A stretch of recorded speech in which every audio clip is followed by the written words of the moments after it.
I don't know this, but all three of my girls tried to kill themselves because of the way I raised them. I was a narcissist. I had ego. I wasn't physical. Breathwork, psilocybin, ayahuasca, plant medicine. He's done it all, and he's done it more than most. When you're going through a journey and finding yourself, there's a lot of judgment. This week I had an opportunity to sit with Edward Rodarte, a Southern California realtor who shares his experiences and stories with me, which I can relate to. Toxic male masculinity, tapping into your inner child. Hit that like button, subscribe, comment below, keep swinging, and we'll see you on the next one.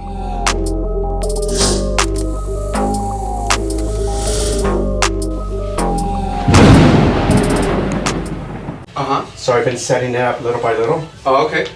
And so we interviewed his dad yesterday. And so the whole podcast is on fatherhood and healing from a toxic place. Yeah. So the whole vision is to start to interview dads on their journey through fatherhood and just, the struggles and mistakes they made and how they started the process of healing. Because, most people don't know this, but all three of my girls tried to kill themselves because of the way I raised them. I was a narcissist. I had ego. I wasn't physical, but I was so... Which one do you want to sit? Oh, pick a side. Okay, I'll go to the right, if that's okay? Yeah, whichever one you want, man.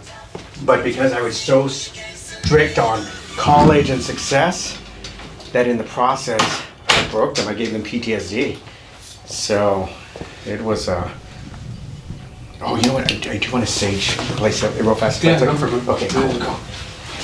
Is the area, like the space, right? It's a real narrow space. Okay. And so then I'd have to have us. Oh man. Well, we're here. We're here finally. Organically, just kind of happened very.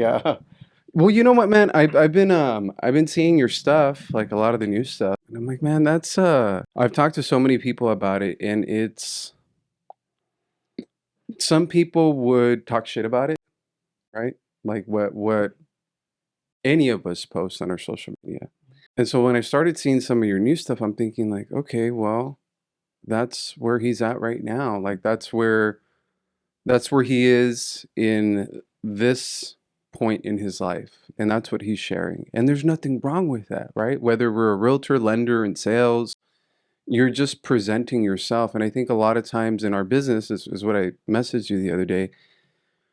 20 years ago, our clients didn't get to meet us, the personal side of us, very professional. We had an appointment with them, we closed a transaction, and that was it. And we had to present a certain side. And then now with social media, we get to present ourselves, and whoever, and again, this is the language that I use, right? But whoever fucks with us. They don't necessarily have to like us. Not everybody has to like us. There's 7 billion people in the world. Like, what am I going to cater to everybody? Now when we're talking about business is business, right? We handle it the way we handle it. But on a personal level, I think that a lot of times we're just holding stuff in and we don't want to put it out because, oh, what are they going to say? What are they going to think? It's like, nah, man. So yeah, I wanted to chit chat with you and know a little bit more about what's going on with you. No, absolutely. Well, like I said, I think a lot of it has just been coming to my true, authentic self. And, I've been on my journey with plant medicine for now 3.5 years. And that's with ayahuasca and psilocybin and you name it, I've probably done it. And a big part of that is it's opened up my heart. You probably remember the older version of me, just ego, and I was very hands-on, very physical, a lot of anger and so forth. And, a lot of my success came with came from a place of hurt and pain and not really caring about what it took to get to the top. And I thought that was the only way because that's just what was ingrained in me. Is that how you grew up? It's how I grew up. Mom very supportive. Dad was kind of in and out of my life, so grew up with kind of like that, not having that father figure in my life. I never learned how to change a tire or change oil on a car and so forth. So it impacted me. It impacted me not only in my life, it impacted how I treated my kids, how I treated my wife, how I treated women in the past, how I ran my business. And I didn't really put the connection together until I started my journey. I was at a point where, uh, I was on the verge of a divorce. My kids hated me, they weren't talking to me. And yeah, I was making tons of money, but unhappy. The relationships were very, I didn't have true friendships. It was all a big facade. This whole industry, real estate and mortgage, is very masculine and very ego driven, and there's just so much just bullshit, that goes on. Everybody wants to create this image of who they are, and who has the nicest car and the biggest house, and I participated in that game, It's a and then slippery slope. what's that? It's a slippery slope. It is, and it's toxic because there's a lot of drinking and there's a lot of just, there's so many temptations in this industry. I'm sure, there are in other, but in this one, it's very, very, a lot of temptation. It's so I've been in this industry 20, like maybe 22 years. And when I started, I was sober, right? Like obviously I was a child, you know. I had my first beer after a game of basketball as a bet. And I think I was maybe 21, 21, 22. And then a lot of it went downhill Mhm. after that. Um, because again, I didn't grow up with alcohol, right? I didn't Mhm. grow up drinking. And by the time I started drinking, I started finding success, right? Obviously, I've been doing it for a long time. I've been part of a really, really good team, and I've always been pretty successful on my side. But it was really, really hard for me to manage the alcohol and then the drugs that followed behind it. And as a young child, I would consider myself a child in my early 20s. There's people that are twice, three times my age, drinking, doing hard drugs, and I see them still being successful. I'm like, oh, I could do this too, Mhm. right? I could do this too. So I just, it's funny because some friends that have known me for years said, man, we saw you here, like start off super young. You went to like this level of making money and success, and then years later, I was like at rock bottom, Mhm. right? Because of the drugs, because of I could not manage it. And so I had to find myself again. I had to find myself to become sober. And it was a lot of work, but it was also losing friendships, relationships. Um, and it's that self reflection. Someone posted on Facebook the other day, they said, why'd you stop drinking? Just like Mhm. a question, right? And my thing was, it was a battle that I lost that I never want to lose again because I just lost myself. It's my good heart's always been there, like the good part of you. It's always been there, but then you're always maybe chasing that dollar and you prioritize one thing over another. And early on, I think it was Les Brown said, success isn't always defined by money. And so I was losing like relationships, family, friends, like fighting physically, and it's hard. It's hard to put your tail between your legs and say, "Man, I fucked up," and start rebuilding again. Um, to humble yourself. And so that work that you did, was there a specific event that wanted you to start working again or start using plant medicine, or was it just like a reflection of time Mhm. and then you said, I got to do something? I think the turning point was, walking into my daughter's room one day and she was cutting herself. And I got so angry. I got so angry. And I said, you know what? Next time, get it right. Yeah. And I walked out. And it was just a place that I was at. To me, depression and anxiety was a weakness. And I didn't understand, the dynamics behind it and the chemistry behind it. But it was just, I was so in my masculine, so my ego.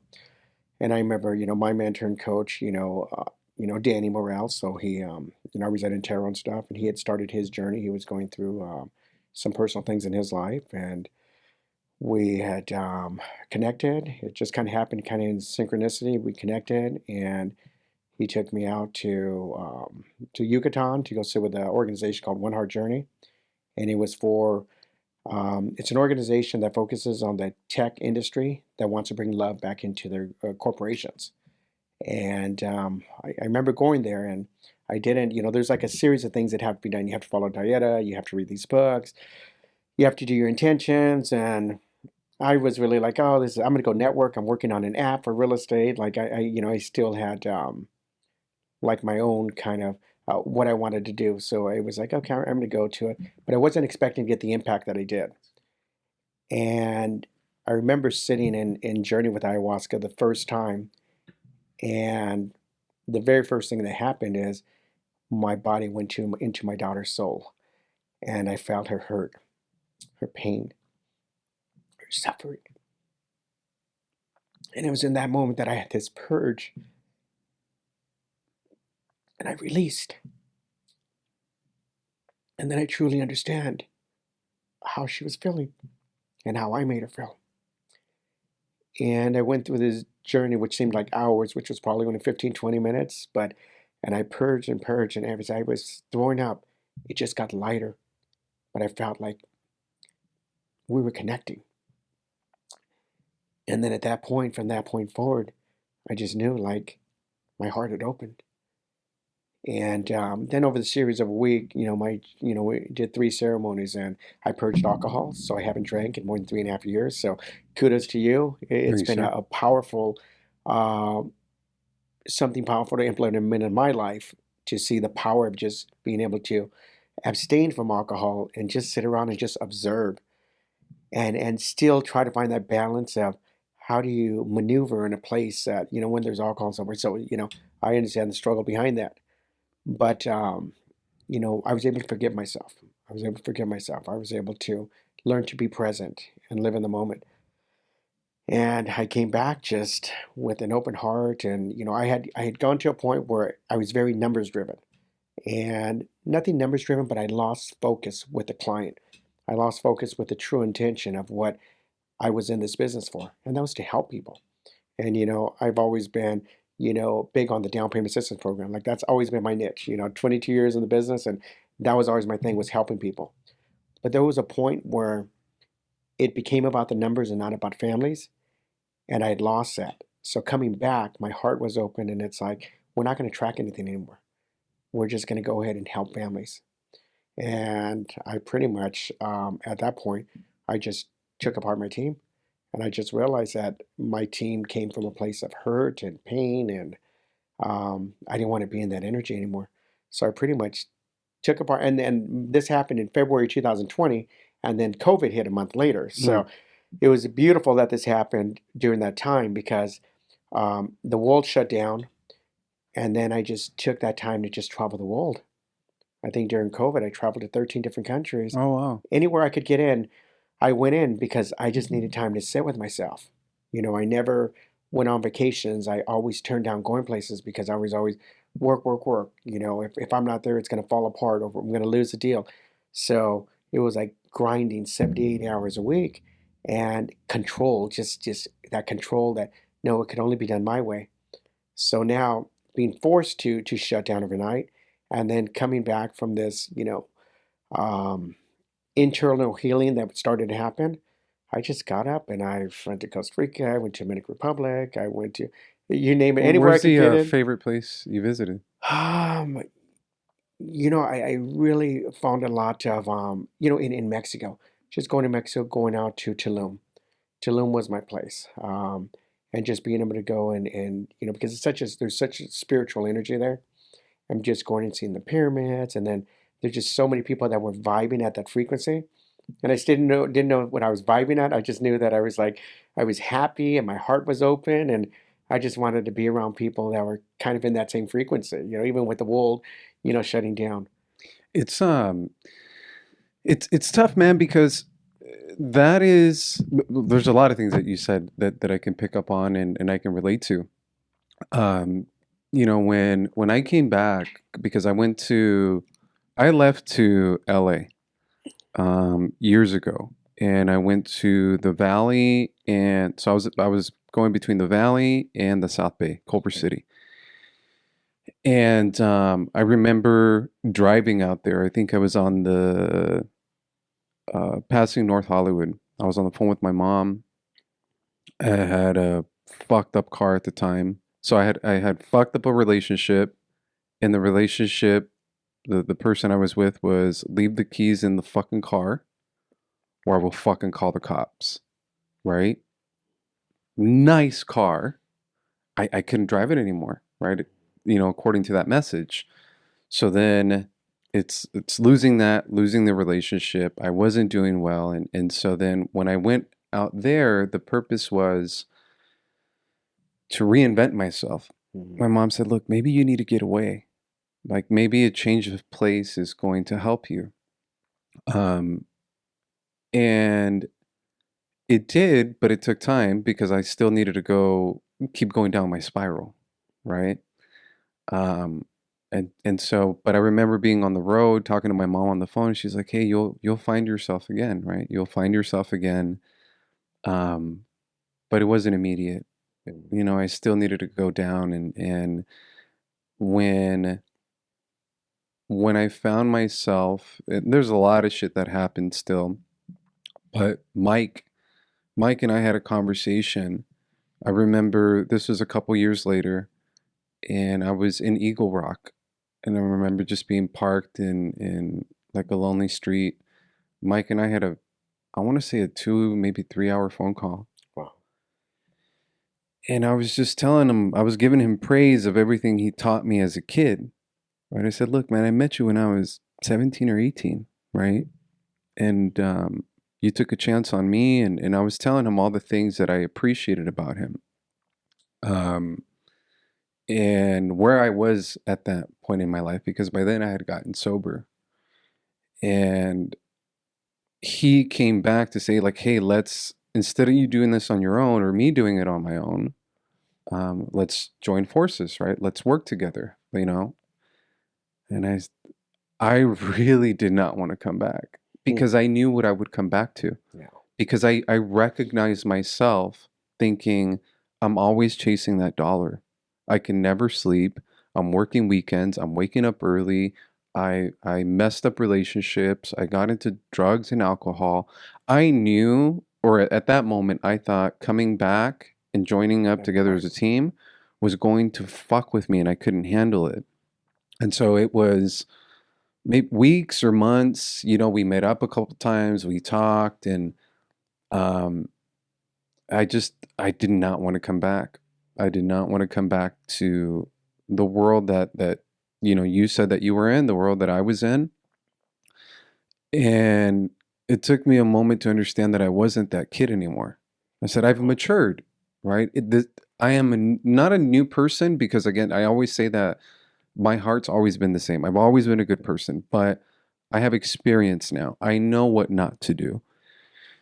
And I needed to come back into the business with humility and tail between your legs. I'm here to learn. I'm here to be part of a team. But one thing I did tell Mike, I said, hey, when it comes to events, you go. When it comes to meetings and when it comes to like all that part of the business that where hug babies and kiss moms and shake hands and that facade, I said you go. When it comes to structuring files, running the office, talking to clients, meeting with clients, when it comes to the meats and potatoes of what we brought in, I'll take care of it. You go take care of that because I can't handle that. Yeah. Like I know I can't handle that right now. And he even told me once, he said, hey man, your mom sent me a message on Facebook and kind of like telling me to take care of you. Right. Mm. So I've always seen Mike as an older brother. Um, and again, it's someone that I appreciate a lot. My family does. And so it was tough. It was tough to understand what I was weak to. It was tough to sit there and to say, fuck, man, alcohol kicked my ass. And I can't fight back. I tried and I tried and I tried and I tried. And what would end up happening is I'd end up in a bush. you know? Literally. Literally. So I think me personally, when I go to events now, because I do go to events now, I just leave. I see the alcohol. I'm not there to drink. I'm not there to party. Maybe I can socialize, but how much socializing can you do? Yeah, I can socialize for an hour, and no judgment on them. absolutely. It's like, hey, that's your journey. That's where you are. That's what you're doing. No biggie. But George Merlos needs to go home. And a lot of times, like, I'll get the text messages like, where are you Where'd at? you go? I'm like, I fucking snuck out. Like, well, you guys are just getting drunk. Like, it's not my thing, Yeah. right? It's not my thing. So, um, with the ayahuasca stuff and the things that you're saying, I'm also very much like you because um, I've always worked with a hint of aggression, or not even a hint, a lot, because that's how I grew up. I grew up with aggression. I grew up with drill sergeant mentality. My brother, on the other hand, Diego, um, he's very kind to himself. It's like we talk about running or working out or things that we do in life, and the words, the voice in his head is, "You can do this, right? Come on, let's go," and encouraging. Where the voice in my head is, "You piece of fucking shit. Why the fuck can't you do this?" Like, it's this. I grew up different. We're not that many years apart, but I grew up very different. I was born in another country. I didn't come here with the language, racism, hate, like, you're less than. And so it's always been, and no one to defend me, no one to fight for me. So I'm always fighting. Um, but the older I've gotten, the more self-reflection I've done, the more that has toned down. The easier it is for me not to answer my phone at 10 o'clock at night. Like, what the fuck you calling me at 10 o'clock at night for? Like, am I funding a file at 10 o'clock at night? No. So I've set those boundaries now where at an early age we didn't.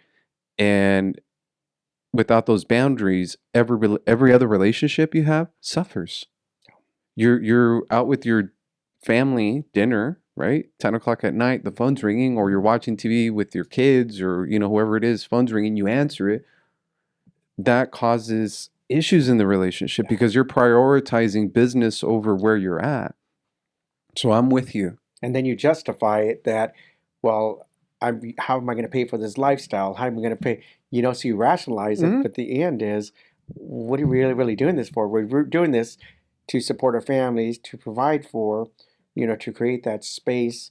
But then it's also the business that gives us that opportunity that also distracts us. So, It's a vicious cycle. It's a really vicious cycle, and so there's just a lot of things that I do to try to protect myself, right? To try to protect my mind. Again, events.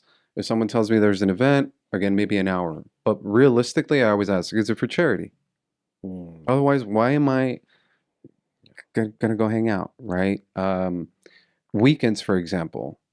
Yes, I'll take an appointment. Not a problem. Absolutely, Mr. and Mrs. Smith. 8 or 9 a.m., right? Because I have Monday through Friday from 7 a.m. all the way down to, I'll stay here till actually super late, hmm, but 7 a.m. all the way to 10 p.m. And Saturday and Sunday, yeah, I'll meet you at 8 a.m. But if someone says, I'll meet you, Saturday at 5 o'clock in the afternoon, well, you know what? My dad just had a heart attack.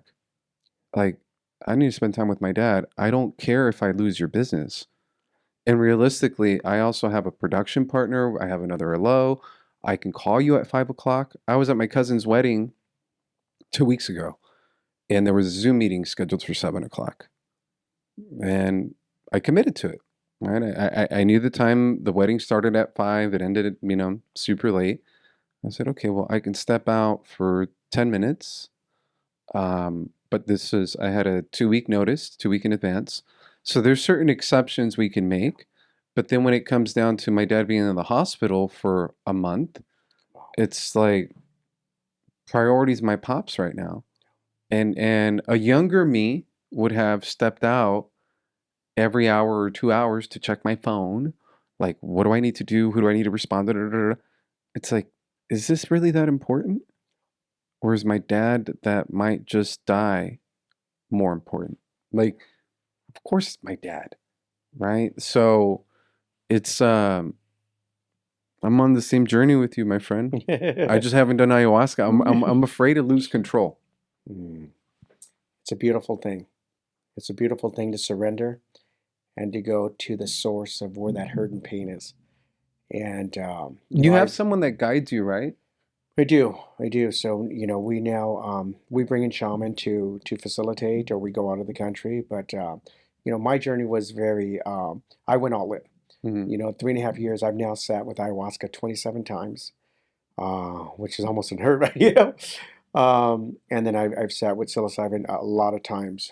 But it's connecting the dots. It's giving me the answers. It's without plant medicine, I would not have been in a. No, no, you're Oh, good. Yeah, okay. yeah. We I don't gotta stop. don't think I would have been in the place that I'm at now without it, because I was so in my masculine. I was so kind of stuck on my way to do things was the right way. Do you So feel that, well, I don't think you do, but being masculine is a bad thing? I think there should be a balance. And I think that what's going to happen is then you're going to create that unbalanced relationship, that it can be unhealthy. I was so in my masculine that, I broke my girls. I gave them PTSD, Yeah. but this was my way of doing things. But now being able to step into a different place and now being able to step into my feminine, it's like, okay, there's times where, I still have to step in my masculine, but it's with boundaries. And Yeah. you said something earlier about boundaries, and that's the thing is life is very simple. Life is very simple. We just make it You complicated. make complicated. You can choose to wake up in the morning and be happy, or you can just be sad. You can choose to dwell on something that happened, or you can choose to just shake it off and, yell, cry, scream, do whatever you want. And then, okay, it just wasn't meant to be. You know. That is it's funny because that is that weight that I would carry when I was younger, and I've talked to many people about this, especially in our industry, and I'm sure obviously it happens elsewhere. Um, you're carrying this weight of, man, I missed that phone call, or I'm 5 minutes late, or the closing didn't happen, or like, you're carrying so much stuff, and it's this pressure. Like at the end of the day, you're carrying this pressure. I I've learned to let go, Mm. and I learned to let go quickly, right? So I've never been a person who carries stuff, but on the business side, it's where when I was younger, it would carry a lot of weight. Um, and you know, I was looking at a pipeline report. I was telling my processor because every single morning she sends a pipeline report, and it was like 3 pages of loans, right? Just like loans, loans, loans, and like notes of an active pipeline. Mm. And if I sit there and think about it, which I have sometimes in the middle of the night, I'm like, fuck, I'm responsible for so much. I'm responsible for this family getting into this house, and this is happening with this person, and this agent's getting this commission, the seller's getting this escrow. There's just one file, right? Just one file carries all of that. Now multiply it Absolutely. by all the files, and you start thinking about it. It's that's a lot of pressure, and I had to learn very early on to just, it is what it is. And sometimes I have agents, LOs, or other people say, well, how can you do that? Well, I know I did my best. I know I put 110% into every conversation, into every meeting, into what we do as a team. So I know that I've done my best. But yet that still, sometimes that little piece does come up where it starts feeling overwhelming. I think maybe 2 nights ago, I was sitting on the couch, and I started to get that anxiety feeling inside. Mm. And I said, okay. And I just kind of sat there and I said, I've done everything. Every file is fine. Every file's cleared. Like, stop worrying. But it's there. Um, and so with your daughters, is the relationship better now that you've gone through this process? It is. We're healing.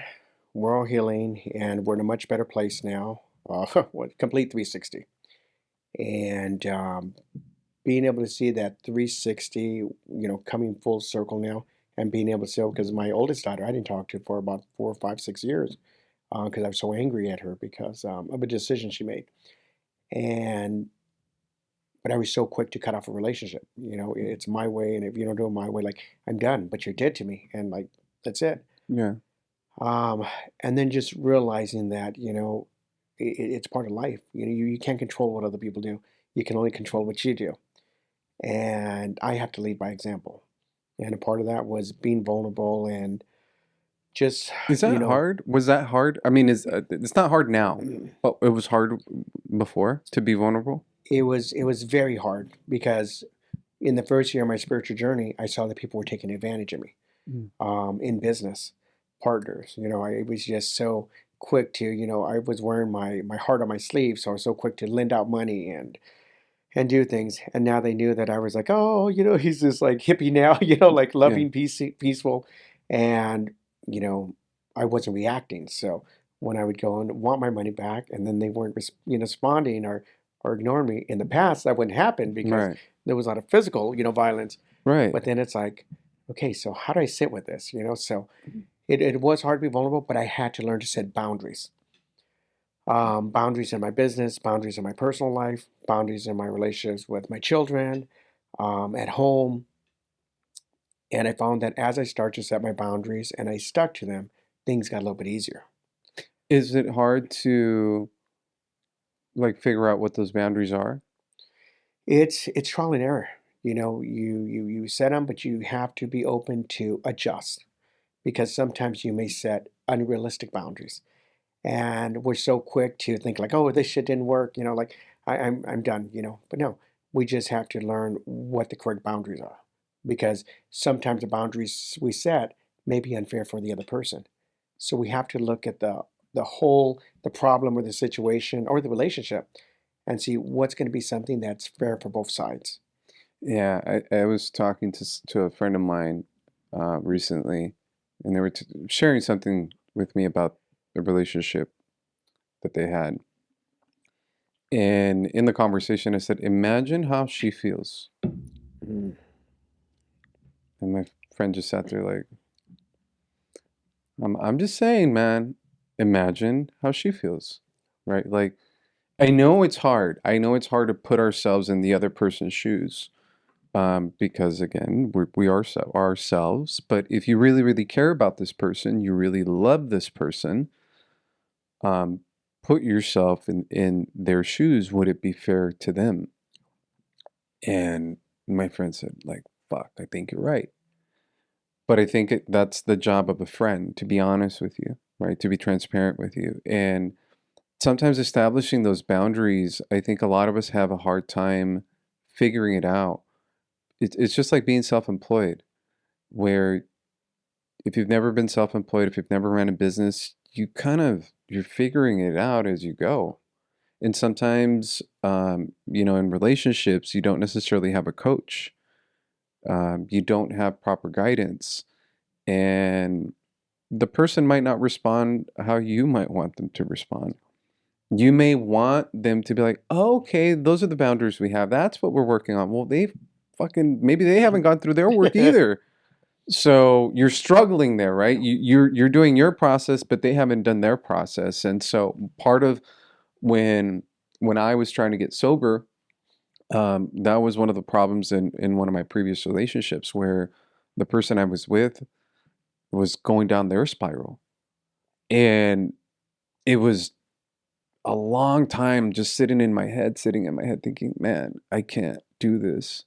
Like, I really can't do this anymore. Not because I didn't care about the person, but because I cared about myself. So And I'm like, I can't be with this person that's still there going down that spiral and just not willing to want to get out of it, not willing to look at this as a partnership. And it was a very hard decision, but once I made that decision, it's like, okay, like Now we just got to go down this new path.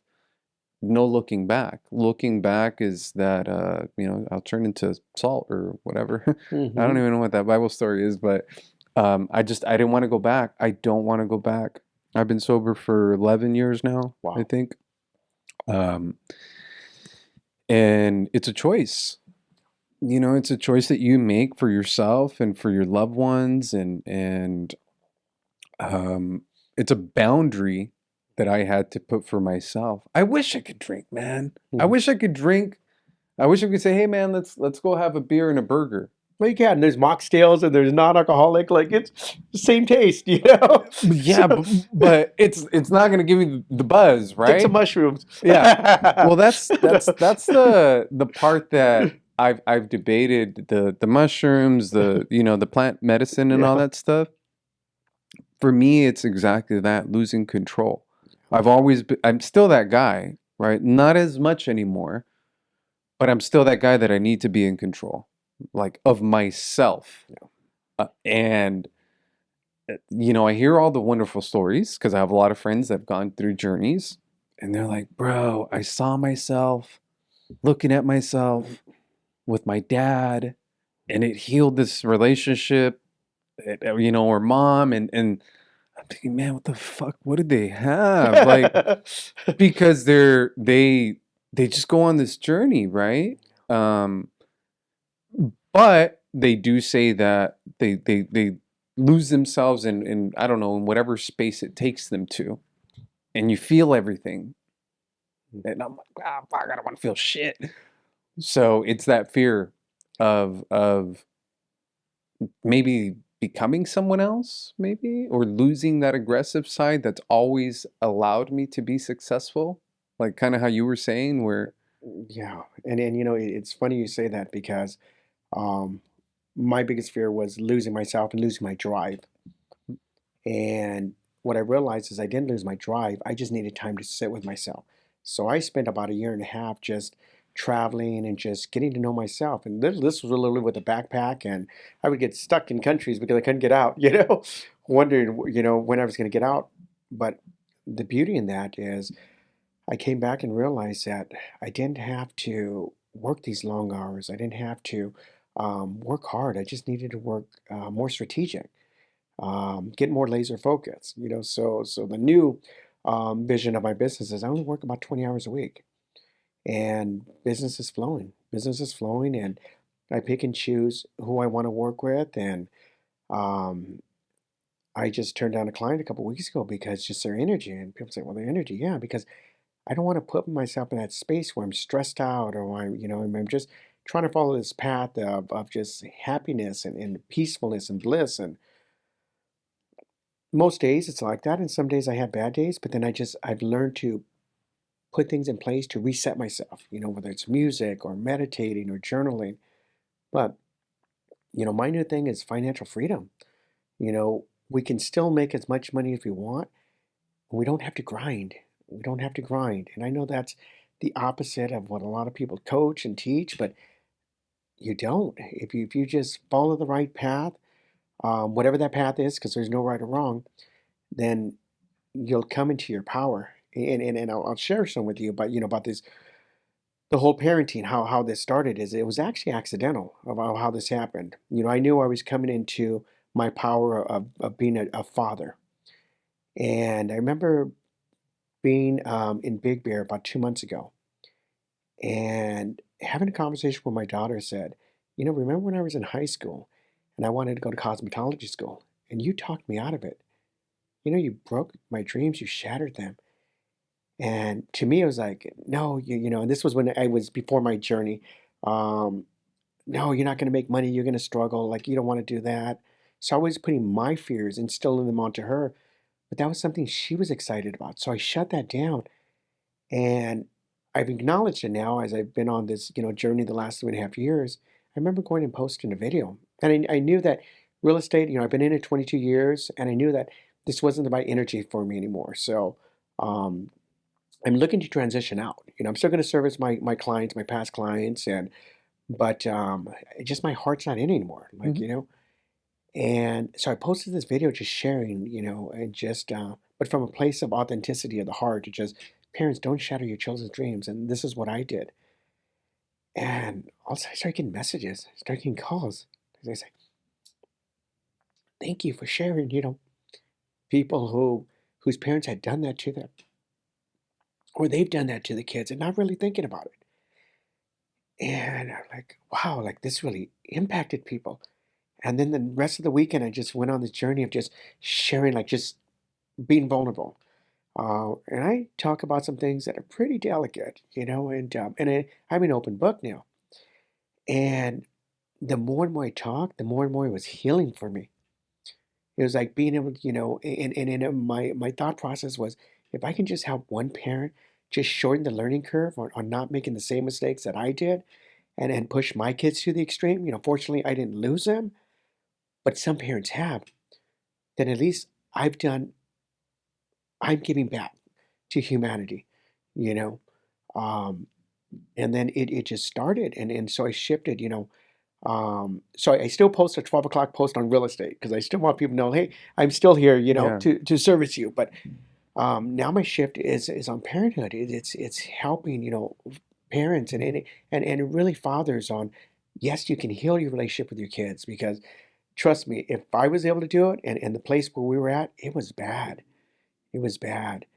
And the more and more I just stepped into my true self, and it was coming from the heart, like the more and more engagement I got. I was hearing from people that I hadn't heard from in 20, 30 years. From high, it's like, thank you. I shared this with my son. I sent this to my husband. I'm like, but I'm just coming from a place of, like, there wasn't strategy behind it. So this is the thing. It's funny because um I tell people, man, look, social media is not real. The news isn't real. Like, I mean, just Yeah. hear me out on the perspective, right? People are genuine and kind and smart and loving, and I get along with 99.9% of people I meet. And before phones, before the distraction, um, you just find a way to create a conversation with a random stranger. And with the way that my parents raised me, I think it's always having genuine, heartfelt conversations. And I still have those conversations now. And I think sometimes it throws people off, right? Because they're just not Mhm. used to it.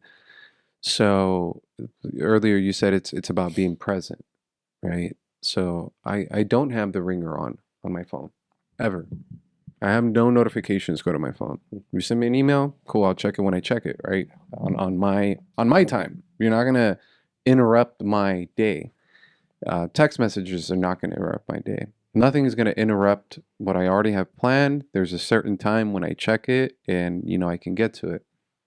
And so when I'm around people and I've had conversations and like even the owner of this building, one time I asked them, I'm like, man, hey, how are you, man? I'm like, all right, no, like how are you? It's like, what the fuck do you want to know? Like that's the response, Mhm. for people. And so the fact, because it's coming genuine for me, it's coming like as a genuine advice from you, as if you were talking to someone. I think that resonates with people. And what I think sometimes people fail to recognize is that your journey and your experience a lot of times isn't unique. There's many people that are going through it, but you think you're the only one. And so then when you share, this is what I went through and this is how I dealt with it, people are like, fuck, I went through that. And there's an automatic connection and there's an automatic, oh, he's a real person Mhm. with real shit that's happening in his life and real growth, because you have to grow, right? You have to grow. I was even worse narcissistic when I was 19, making fucking buttloads of money. Like I I mean, obviously, like we've been in the business the same amount of time, and I was really, really young. Making that much money, it fucks with your head, and plus on top of that, you add the male ego. Um, like that wasn't good. That wasn't good for a 19-year-old boy to. not have proper guidance with that, right? And so I think sharing what you're sharing, your experiences, it's going to resonate with people. Um, I am more open on TikTok, right? Like on my TikTok, I fucking post everything and anything. On Instagram, I manage it a little bit different because there are some clients, there are some agents, there's a lot of people that aren't that are very judgmental, right? Like, so and then Facebook is more very filtered, right? And so I've understood like how the platforms work. I understand the audience that's there. Um, but what I get the most, and kudos to you again for just being your authentic self, is people are just saying, I'm going through that, right? Like if I share something, I'm going through that. Thank you for the messages. But it's not coming from a place of like, oh, I want to go viral because of this content. It's just, I'm just sharing what the fuck's going on in my life, or I'm just being honest, or I'm being silly, or I'm sharing my art, or I'm sharing my parents, my mom. I'm sharing my life. And now people connect with you because they like you as a person rather than, talking about real estate and just being that, like the singular thing that you only speak about. There's so much more to people than just the job that they do or the career that they have. And my dad would tell me, and he still tells me, and I think this is what you're providing people. He says, look, I've been down that path. And I can tell you there's a rock, like maybe 10 yards ahead. So I'm trying to get you to not trip over that rock. Mm. If you want to go down that path, you can. Just know you'll trip. Most of us will. And that just comes with experience, not because I'm smarter. It's just because I went down this fucking path. And so when you're sharing the stuff about your journey with the kids and everything else, it's like there's 7 billion people in the world. Like, what do you think? Like your experience is unique? Like on my side, it's like, no, man, like your experience can help others. And so right now you're posting a little bit of real estate, but then you're allowing people to follow you on your journey. Yes, Yeah. and I'll share two quick stories that kind of give two perspectives. So I went to Mike Ferry a Uh-huh. couple weeks ago in Vegas to the Mike Ferry retreat, and I ran into a bunch of old school people from the business and so forth. I'm like, hey, come over for a second. Hey, we haven't seen you in a long time because I don't go to events anymore. Like I just stay Mm. away. I just want nothing to It's do a with party. anything.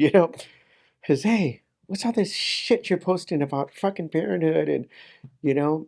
I says, what do you mean? He says, well, are you still doing real estate? Of course I'm doing real estate. Well, aren't you How do you afraid of think I losing pay the clients? bills? I'm like, bro, I'm a father first. Hmm. Real estate is just how I pay my bills.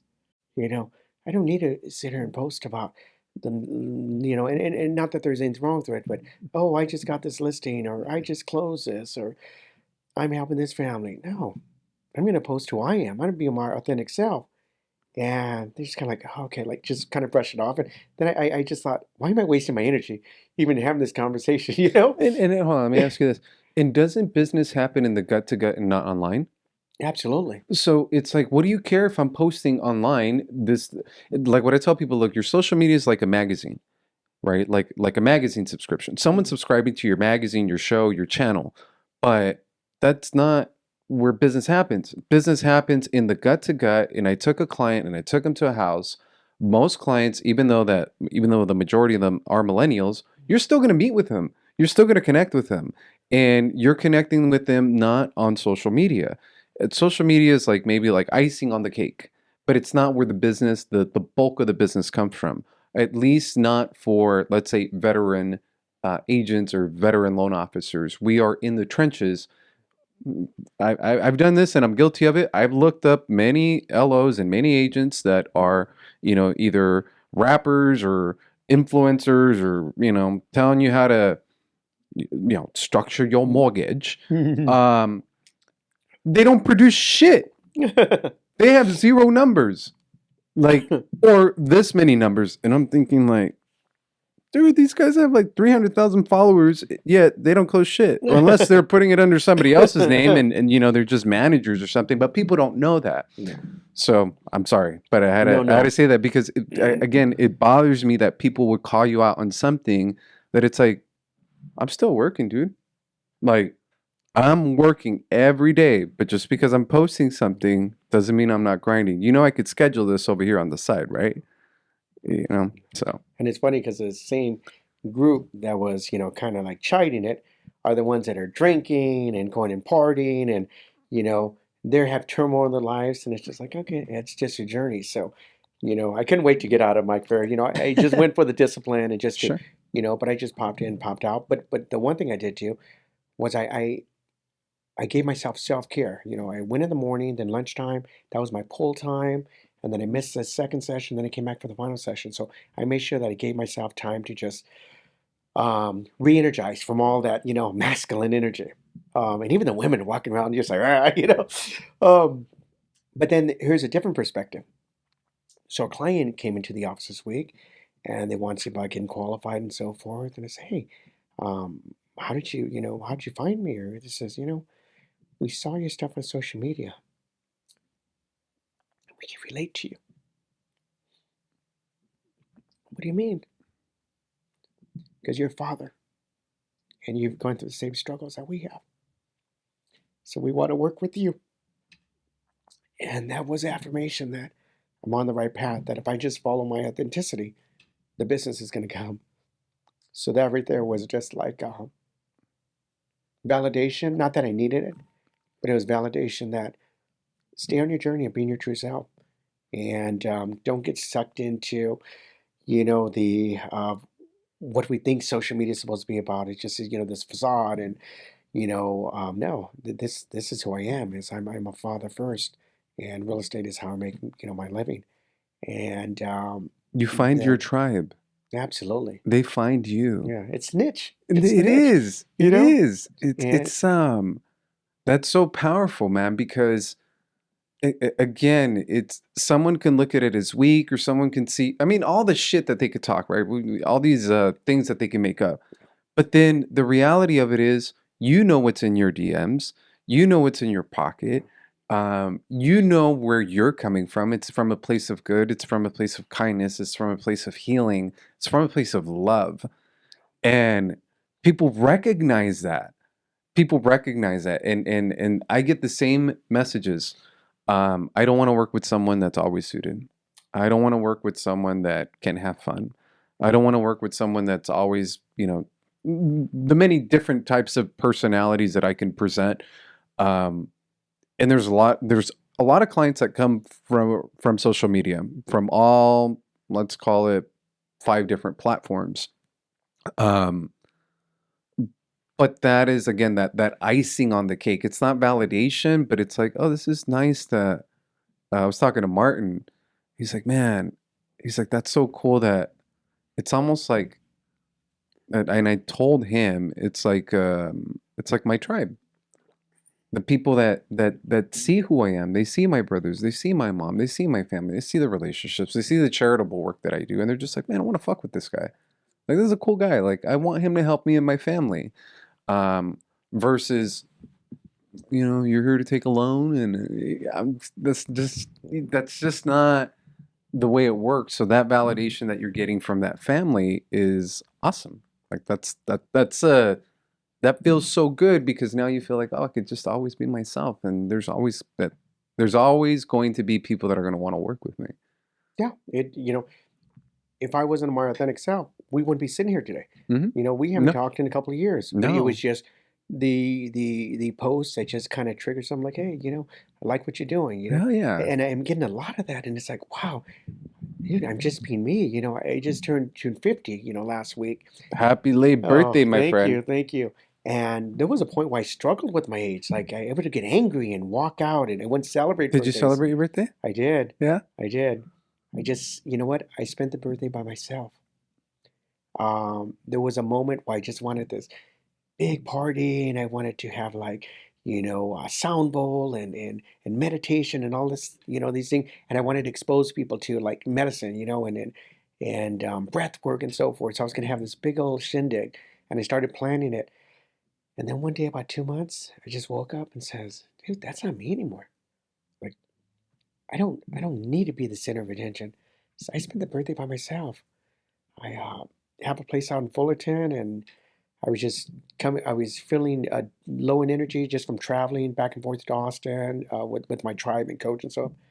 And I spent the birthday by myself, just meditation and just watching movies, and it was healing for me because it was like closing out that final chapter, that first chapter in my life, uh, the old way, and stepping into the new, into the new, better version of myself. Um, but what I'm finding is that as I'm just being trying to be the true authentic self, it's leading to that rekindling of relationships, and people just reaching out and just hearing that it's helping them, or it's giving them a perspective at that point in time when they need it. To me, like I'm on the right course, and that's what sparked this. We just recorded a podcast yesterday, and it's gonna be on fatherhood, and basically, healing from that toxic place. I want to interview fathers and mothers, and find out the mistakes they've made, and what they wish they could have done differently, and how have they started the process of healing, or if they haven't, how they can start the process. So, and that's where my heart's at. My dad lost his dad when he was 13, um, because of alcoholism. Right? He drank himself to death. And so I've shared this before. My dad's cried, like just bawled and said, "I fucking miss my dad," you know. And like in Spanish, it says, "Ese puto alcohol era más importante que su familia." It was more important than me. And my dad just fucking drank. They told him, "You have cirrhosis." They told him, "You drink again, you will die." I've seen my dad cough up and spit up blood and, all these things. And um, so my dad grew up on a farm, or like there was like a ranch. And so they had a bakery, and they had like cornfields. And, he would talk about his dad coming home on the horse, and having sometimes to go out in the pueblo and to go find him with his uncle because he was at a Mm. bar gambling and getting in fights, gunfights. And I mean, like, this is a third world country, right? These Yeah. guys are still walking around with guns and machetes and shit. And so I know my dad obviously lost a lot, you know, because of that. And then it made him be the way he is, right? Obviously. And there's been many times where my dad has shared with me, crying also, like, "I'm sorry that I raised you guys the way that I did. Mm. I'm sorry that I spanked you guys, right? The way that I did, and yelled and aggressive, and from that place of just like my dad's always just like anger, like just I don't want to say toxic masculinity, but like this fool was just on one. And again, when he gives me his apology, I said, "Dad, look, man, the way you raised me made me be the man I am today, right? Like, I am respectful. I treat people kindly. Like all these wonderful things that I am because of you and my mom. I get what you're saying. I hear your apology. You don't have to apologize. Like my dad and I have a really good relationship. Um, but I think sometimes as parents, not sometimes, every time as parents, there is no damn guidebook. You don't know what the fuck to do, and you don't know how to figure it out. Um, and as much advice as you can get, sometimes you hear it, sometimes you don't, and sometimes you're dealing with your own personal stuff that you can't let go of, that you still bring in to that relationship. And my mom would say sometimes, like with women, she said, "Look, if you don't heal from that past relationship, you're just going to replicate uh, that relationship with your other person." Um, and so I think it's awesome for you to be able to speak to people and just even allow them to get it out. some people will be vulnerable, right? They'll like you are, like I am. I have no problem with my vulnerability. I just don't like doing it in groups. um, I yeah. Um, Isn't it a beautiful, and I don't mean to interrupt, but isn't it yeah. a beautiful place when you can be vulnerable and just know you have nothing to prove to anybody? Like, we know who we are, I think and you know we're we're fighters, by nature, and just almost like aggressive, like animals. Like, we know what we have inside of us, but to be able to just hold space and just, I don't need to be that person anymore. I'm okay. I cry every day. I love crying because it's just like it's healing. It's just like the release. It's like I'll be talking to someone, and especially when I start to talk about my journey or my kid, dude, I start bawling. They just kind of looking at me like, dude, they're like, "What's wrong with you, dude?" I'm just like I'm in touch with my heart, and I feel that from you too. Just the energy, like just you okay, just sharing. Like we don't need to put up this front, like no, yeah. Somebody, try to hurt our family, and we're gonna step into our masculine, and we're gonna, it's put in the work. But to me, it's I'm a calm person, and it sounds funny when I say that. Um, I grew up with that alpha mentality, and I see like that's how you are too, right? Um, and it just doesn't bother me, man. It doesn't fucking bother me. Sometimes, whether it's positive or negative, let's say comments on like social media, and sometimes people say like, "Dude, that doesn't bother you." So it's gonna fucking bother me that a stranger who I don't even know who they are is talking shit. Like, how weak-minded would I be mm, for that to bother me, right? Like, I know who I am. My parents loved me. They cared about me. Positive encouragement. Like, I love myself. I mm, love who I am, and I have moments where uh, I need to just be alone, right? So even during that my cousin's wedding, I found myself going outside. I think I counted maybe 9 times. Um, and when I was younger, it was really hard for me to accept that I always needed to be alone. I'm like, what the fuck is wrong with me, dude? I remember being in maybe 12 or 13 and being at a friend's house in Southridge. All the kids playing inside, party, barbecue, all the families. And I remember myself wandering the cul-de-sac by mm, myself and just being like, I don't want to be around people. And I would go in and out, right? So I'd go hang out with people and then go outside and kind of sit on the curb. I wasn't sad. I wasn't depressed. I wasn't like, woe is me. I mean, what the fuck you be woe is me at 12, 13 years old? mm. But I remember thinking, like, what the fuck is wrong with me? Why do I always need to get away from people? But it took me so long to accept that, where now I know what I need for myself. I know that all that noise, all the people, all the energy, everything that's going on in a particular room, particular environment, I'm like, I'm outside. I'm gonna sneak outside for a second. But that's accepting, loving myself, and knowing what I need. And so being that vulnerable person, being that person that says, "Fuck, dude, I used to drink and I used to get really fucked up, and I used to literally end up in a bush." Like, who else is gonna say that, especially publicly? Like, I'm not an alcoholic anymore. Or like, I mean, well, I am an alcoholic, but I don't drink. I've gone Absolutely. through my process.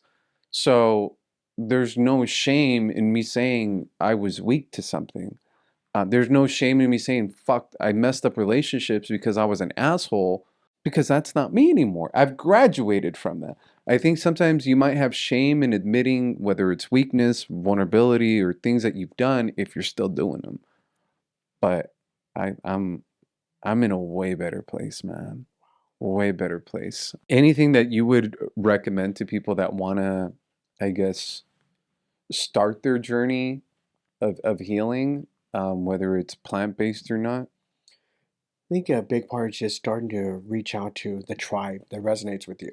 You know, you don't have to do plant medicine to start your process of healing. You can do meditation, you can journal, you can go ahead and do breath work. So sorry Hmm. to cut you off. No, that's Journal to me is like when you speak, and you went up to Big Bear. mhm. So when you just start speaking your truth, that's like Thank you. just journaling in a different way. In a different way, speaking your truth, a video, writing it down. You know, Okay. it's I have my journals now for the last couple of years, and it's so neat to be able to go back and just open a page and look to where I was at, and just go like, wow. You know, not only like, you know, dreams and aspirations, but just see like my mindset at that point and what I was struggling with. And then look back and go like, man, it made progress along the way. And so, you know, I'm a big advocate of journaling. And like I said, it could just be recording notes into your phone or videos and just going back and replaying them. Breath work. You know, breath work is a natural way to go into journey. You know, we all have DMT inside our brain, and it's released 2 times in your lifetime. It's released when you're born, and it's released when you pass. Oh shit. So when you're passing, and you hear that story about where people go into the light or they see their heaven, it's a DMT being released, and it's the beginning of life and it's the end of life. Well, what breath work allows you to do is breath work, and you can grab this on YouTube, or you can go to workshops, and it's where you go and you meditate, and then you do this breath work, in and out, and there's different variations of it, but you do it in 3 cycles, maybe like 5 to 7 minutes each round. But what happens is you hyperventilate yourself into a state that you release DMT, and people can go into full journeys. People can see their ancestors. People can see like can go to the source of trauma. Like people heal from breath work, and that's an alternative to people that don't want to dabble with plant medicine, or maybe they can't because of health conditions. And that's a way to go into journey, a natural way, and it's all breath. I was talking to Vic, who's another agent, and he was telling me about breath work, and they were doing a process where, you know, your mother's on this side and your father's on this side, and your Mm. mother's behind that mother, Oh and yeah, you know that journey. that's And as he's telling me, I was like, "Fuck, that sounds super emotional." And he's like, "Oh, it is. It was." He's like, "I had no idea what it was, what I was walking into, but I did it." And part of what I told him, and my uncle would tell me this. It's um, we subconsciously breathe, you know, yeah. very shallow. He's like, you never, rarely fill up your lungs, like fill up that entire thing, fill up those lungs, Yes. and then let out that out. So we are just like maybe creatures of habit, or just our uh, what is it, physiology of how we're built as humans. Like we're just going to breathe anyways naturally. But when you do it consciously, and then you're part of the meditation he would teach me as a kid, be like, all right, imagine you are breathing and you're taking that air in, and imagine it's filling up your lungs, and then like, or you know, other times he would say, imagine a light. You're breathing in a light, and it's filling up your lungs, and it's filling up your airways, and it's filling. So he would take me through this as a kid. Wow. He would tell me like, look at this dot right here, and I would ask him like, what the fuck do I do with that dot?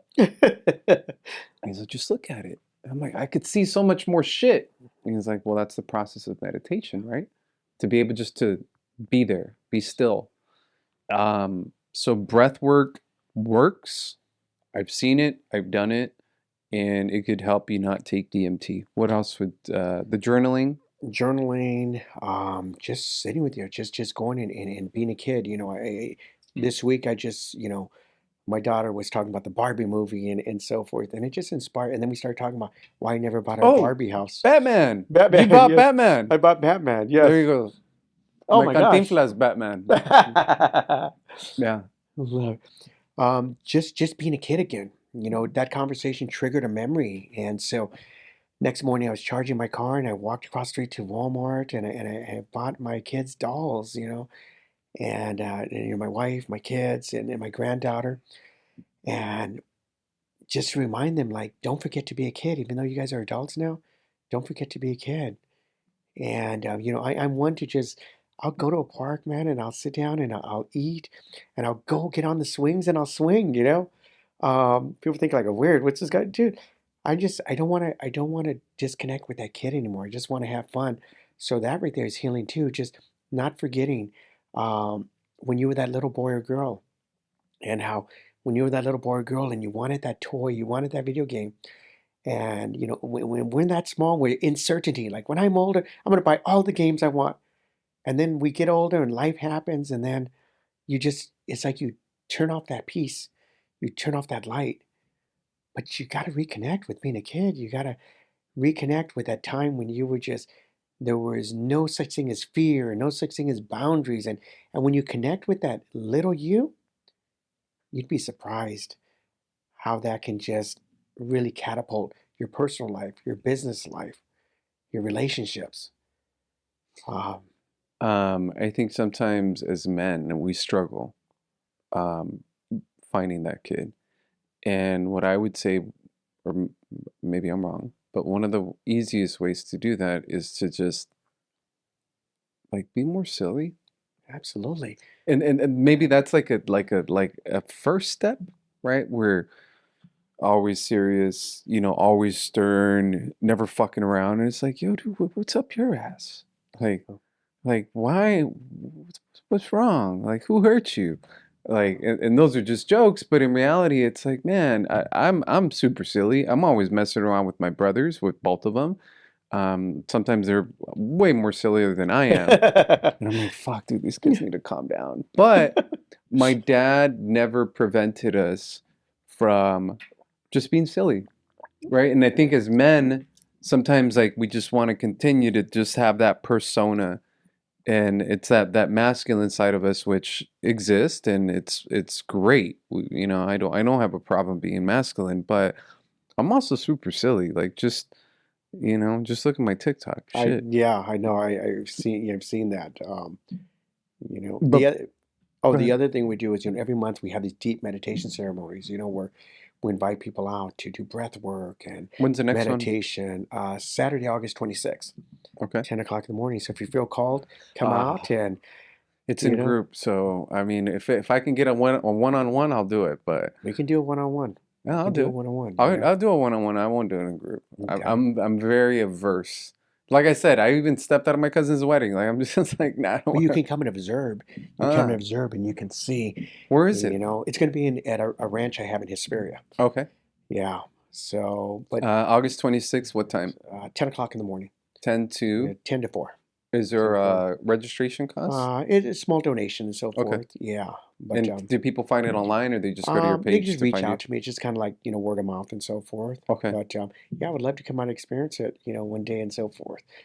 You know? Meditation. Yeah, Vic told me the same thing, and I said, "Look, man, I'm just. It's like that I haven't healed enough to be around other people to do meditation around other Mm, people. I'm still um, just a one-on-one yeah. for now. But if it's August 26th, we'll let everybody know, and then yeah, maybe I'll come. Actually, after this, I'm gonna put it on my calendar. Okay. And then, you know, before we end this, Yeah, you got to show you some dance moves. So if you let's can put go. on Suavemente for me Yeah, let's and do it. put that on, Christian, Come and on, he's let's got to go. show me a move or two because I do not know how to Oh, dance. And you don't I've know how to followed, dance? no, no. You do know how to So, dance, huh? no, I don't. So, It's funny. I had to teach my what is that guy called? Carpet guy, Jose Ismerio. Shout out to Jose Ismerio. Um, he came in and he did my house. He's done my house a few times. And Bésame. So dancing, the way my dad taught me is even without moving your feet. All right. It's say look. It's all I'm doing is bending my knees. Fa, fa, fa, fa, fa. So it's just a bend of the knee. So bending this one, then this one, then this one. yeah, I'm trying not to get both at the same time. Yeah, that's what. So it's just And then it looks like you know how to dance, but Okay, so just a bend of the knees. it's better than these. Look, it looks like we know how to dance, and then when you start, the only other thing is I'm lifting my feet now, but it's just a bend, and as I bend this knee forward, this hip back. So look. So this hip back. Okay. I mean, I'm exaggerating, obviously, Yeah. but it's just you're pushing out this hip, pushing out the knee, hip, knee, Okay. hip, and then a lot of people are trying to. Not the running man. It's not the running They're man. doing too much. It's just hip and knees. I love this. All right. I appreciate you, man. We have to go do some salsa dancing. Yes, absolutely. No, man, thank you. Thank you both for coming out. I know that you have an open house to go to, right? You have an open house? Yes, yes. Yeah, I got some appointments actually in about an hour and a half. So what we'll do is we'll put it on YouTube. So I'll end up doing a full edit and putting it on YouTube, and then we'll cut up some reels. The only part is if you guys want the actual file, the tough part there is, oh, well, unless you want to come by, and then I can just give him so he can download it and put it on a Oh. USB drive. Okay. So then this way you guys could do your own edits and Yeah, that'd be shit cool like to that. be able to, you know. Yeah, because what I'll do is I'll do the full YouTube one, and then but yeah, like what do you have, a Mac? You have a Mac, right? Yeah. Yeah, so we can just export it on 4K, and then you guys can do like your guys' own edits and shit like that. Yeah. No, this was beautiful. This is beautiful to be able to just, like I said, I learned a lot about you. You know, like I said, we've known each other for, years and kind of just in passing and so forth, but never really. So just to get a little bit more of a different perspective, that just It's really, I start to understand more of like, how you operate now, yeah, man. I think again in our business, like when we meet people and when you work with the team or you work with someone, a lot of it stays surface level, right? But for me, and like Vic said this last week.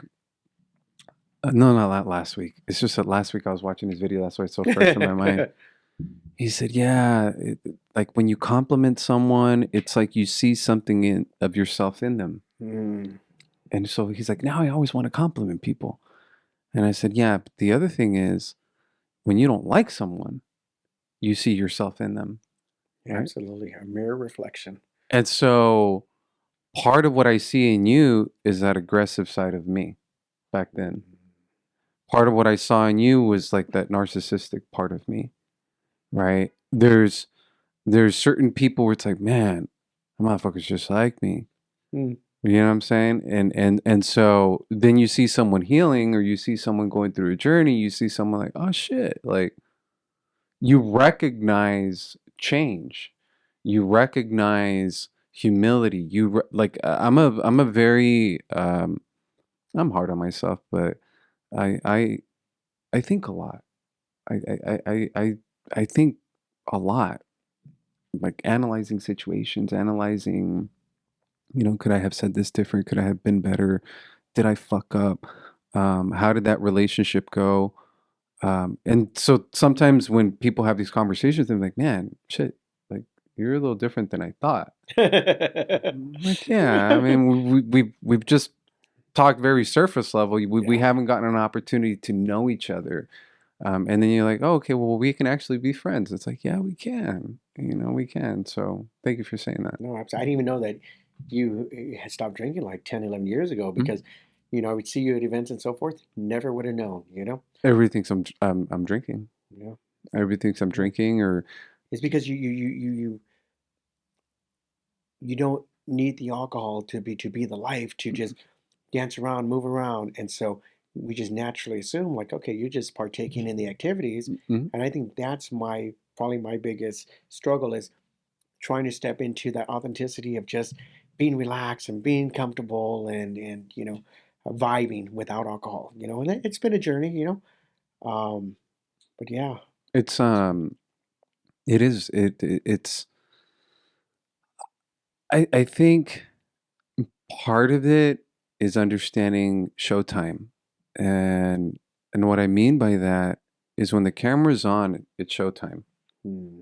So I have friends that are actors and that are in the film industry, and so one of the things he mentioned to me, he said, "Look, man, when the camera's on, just understand that it's no longer you being judged. If especially if you create a character, especially if you're playing a character, so it's no longer George. It's I don't know, call him John Smith. So when the camera goes on, turn on John Smith. Who is John Smith? John Hmm. Smith is confident. John Smith is open. John Smith is all these qualities of John Smith that you want to be reflected on camera. Hmm. So when you speak publicly, when you go to events, it's what version of George will they get because it exists in you? Put that out so then that person is being judged, but not you. And so when I go to these events or when I do things, it's like, all right, showtime. Let's put it on, right? Put it on, but it's not being fake. It's just let me bring out that part of me. Hmm. And then the silent the inquisitive nerd artistic person can stay protected. You know what I mean? Um it's all these things that I've been taught as a kid. Um Books that I've read, family that I have in my life, the meditation like with my uncle, breath work with my mom. I've known all this shit since I was a child, man. Being present. My dad would always say, "Where am I at? Who am I with? What am I doing? Where am I Hmm. at? Who am I with? What am I doing?" He's like, "Be present in the moment," and so that's been taught to me since I was a child. Wow. And so now that it's, you know, pop culture, it's readily available for most people who want to find it, it doesn't scare me and it doesn't make me judge them. Because Vic was also saying, yeah, dude, when I tell people, like, they were like, what the fuck are you talking about? They're all weirded out by me. And it's like, I'm not weirded out by you, bro. Like, because I've been around it for so long and I'm not gonna judge you for it. Um, so yeah, man, I think this was cool. Next time when, you have a little more time, we can chit chat about, something else you want to talk Yeah, about. no, absolutely. How's your dad doing, by the way? Better, better. He had a quadruple bypass. Um, he came here to my office. I helped him with something like a Bluetooth thing on his phone or some shit. I said, all right, I'm leaving. I was like, I'll see you later. And then an hour later, he's in the ER having a heart attack. And then that was June 29th, I think. And then he had open heart surgery on July 5th. And I mean, we're in the hospital, like, I was there every day. And it's just nothing else is important at that moment. There's certain things that are urgent, certain things that required my attention, but everything else that did not require my attention, it's like, look, girls, Mike, team, you guys gotta take care of this because I'm just not. My mind right now is just not here. Mind and my fucking emotions, man. It just felt so goddamn heavy. So we've seen we've had two follow-up cardiology appointments, surgeon appointments, and peachy, healthy. Mm. And they said, look, you're on the right path. Everything is, flying colors. But it's going to take some time. He has a mean old scar, from here to here. And that's that. When they start describing it, that's when it gets a little fucking odd. Like, yeah, we took a laser hot knife to your chest, and then a saw, and then we break your ribs and your chest plate, and then we open up and clamps. I'm like, fuck, dude, I can't believe my dad went through that. Wow. So thank God he's alive. Absolutely. Yeah, man. Thank you. Well, thank you, man. Thank you. you. Well, I this was appreciate it. beautiful. Good luck at your open house today. Just actually give me your number.